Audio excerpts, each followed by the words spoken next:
With the rise of music streaming and digital media, most artists make very little money through actual music sales these days. But our next guest created a platform that they hope will let musicians reclaim their work.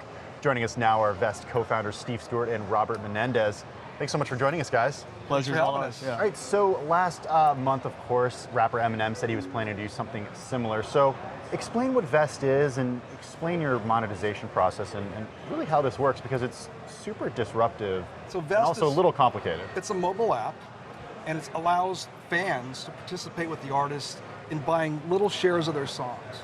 So instead of having to buy an entire catalog, or instead of having to work through a label or a publisher, you can have a direct partnership with the artist and buy into your favorite song. Okay, so just to clarify here, and Robert, maybe you can jump in as well. You get ownership in this song, or you just get to access and listen to this song? No, you get ownership in this song. You actually participate in the IP. It allows the artist to set reversions, which basically allow them to get their copyright back, so to speak, and allows the fan base to participate in that artist continuing to make music. If you have a fan base that wants to hear what you're making, there shouldn't be an intermediary deciding what gets made. So if the fans want to finance and continue to put money to work with you, they can in a very direct relationship, and that's what we're excited about. Are artists completely bypassing labels in this process? They can. Even if you're signed, though, a lot of artists don't understand. They have writer share, publisher share, and a master share. A label sometimes owns part of that, but usually there's one of those channels that the artist still retains, and they can put that up on the platform for sale. And we think labels will use the platform as almost like a training ground, right? Like the ability to vet out and see what musicians they want to get behind and spending less money. If you look at film finance, you have slate film financing, right? That doesn't exist in music. There's not a way to diversify the risk. And that's what we're hoping to bring to the business.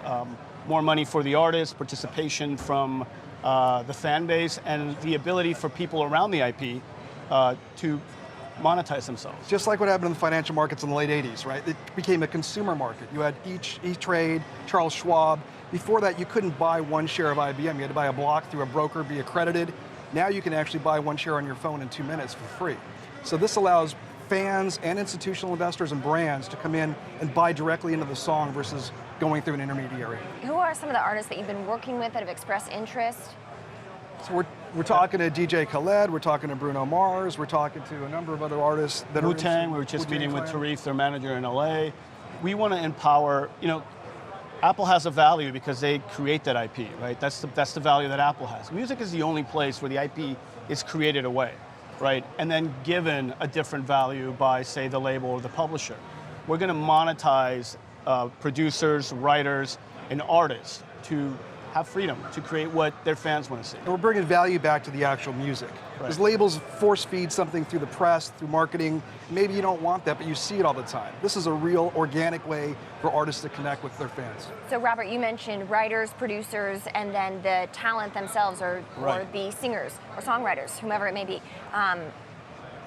Obviously, people know that many different people go into creating a record. And so how does that work in terms of one particular song? I mean, a dozen people could be involved in that. How do you just treat the artists and themselves sort of like a corporate entity, or do you do it on a piecemeal basis where the songwriter gets something, the producer gets something, and then DJ Khaled gets something himself as well? We're using the current model, right? This is something that is already happening, but it's structurally doesn't flow really well, right? It has a lot of inefficiencies. Technology's here to break those inefficiencies and make things seamless. So if you're the writer and you have points, that exist in the ledger. If you're the artist and you have points, that exists in the ledger. But that's your ownership, and you can do what you like with your ownership. You can place it on the platform, you can join together with different people and place it on the platform.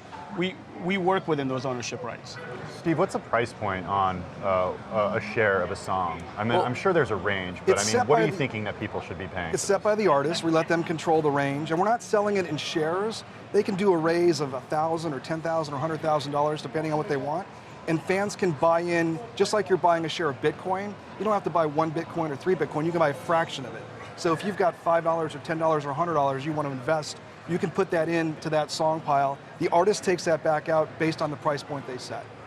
Okay, you've raised about $3 million, a little over $3 million in less than 12 months. A lot of investment coming from the music industry, the tech industry. Where are you seeing it? Originally from the tech industry. We received some financing from Binary Capital originally and some other venture funds. And it's just been exponential. We've added some really powerful individuals to our advisory board. been 100-mile. It went from an idea to a concept to you can't even check our email without there being 100 things in the inbox. So we're really excited about where we're going. So most artists then do look at this as another way, another channel, right, to reach the fans, to create music in addition to their label. Absolutely. I mean, most artists want to connect. The reason they do live performances, the reason they write music is to connect emotionally with people. And I think when the labels and the publishers got involved, they kind of disconnected that. They brought that away from where it really came from. And this thing allows people to connect with their favorite song, with their favorite artist in an emotional way. Some of our investors will be there for the ROI, but we think most of the people involved want to buy their favorite song. Well, I want to hear more about the ROI element of this. I mean, what can someone expect in terms of monetary value to receive by buying part of a song? So a lot of songs that are established have an established return. You're seeing Bowie bonds. I don't remember the Pullman bonds that were done around David Bowie's catalog. They were able to securitize that because the income stream is very consistent. So after a certain point in time when you have an established song, the income is very stable and people are now starting to securitize against that. On a newer established act, it's hard to develop that value initially, but we think once we have a historical trend basis, we can set those values pretty easily. It's a non-correlated asset, right? So music returns what it returns regardless of what the market does. So I think you're going to see, as this becomes an easier platform to get involved with, I think you'll see larger amounts of money coming into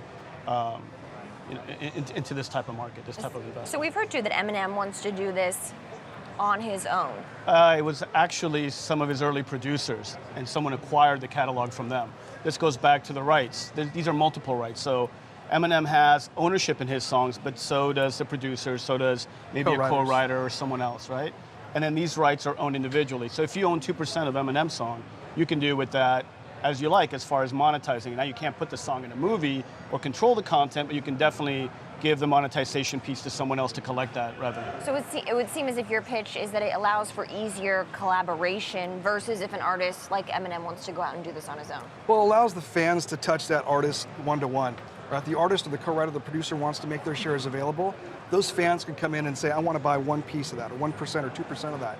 Whereas with buying an entire catalog, I think the Eminem deal was an entire catalog or multiple songs, and it was going to go into an ETF type of basket, which is almost like a mutual fund. So in that instance, you're buying into a stock issue. In our instance, you're actually buying into the song itself. So there's a big difference as far as the artist setting it up the way they want it and the fan actually participating at the level they want. And I like what it's called too, ISO, Initial Song Offering. Of course, we have IPOs happen down here, and then we keep hearing of this term ICO, Initial Coin Offering, which is becoming popularized in the Bitcoin community. It is. We view this as a real way for fans to connect with music and for musicians that have something to put out to continue to put it out without an intermediary deciding. You might have 1 million fans, and you know what, the record label doesn't want to make that kind of music anymore. We're hoping to change that. How are you making money? Well, we're going to monetize on money coming in and money going out. So it's a transactional platform. Just like a credit card fee every time you buy something or the merchant collects something on the purchase, that's our platform. We're a transactional platform. Okay. All right, guys. Well, thanks so much for joining us Thank you today. for We're having going to me. leave it there. Good to see you. All right. Thank you so much. Thank you. That's Thank Steve Stewart you. and Robert Menendez. They're co-founders of Vezt. Thanks so much for joining us, guys.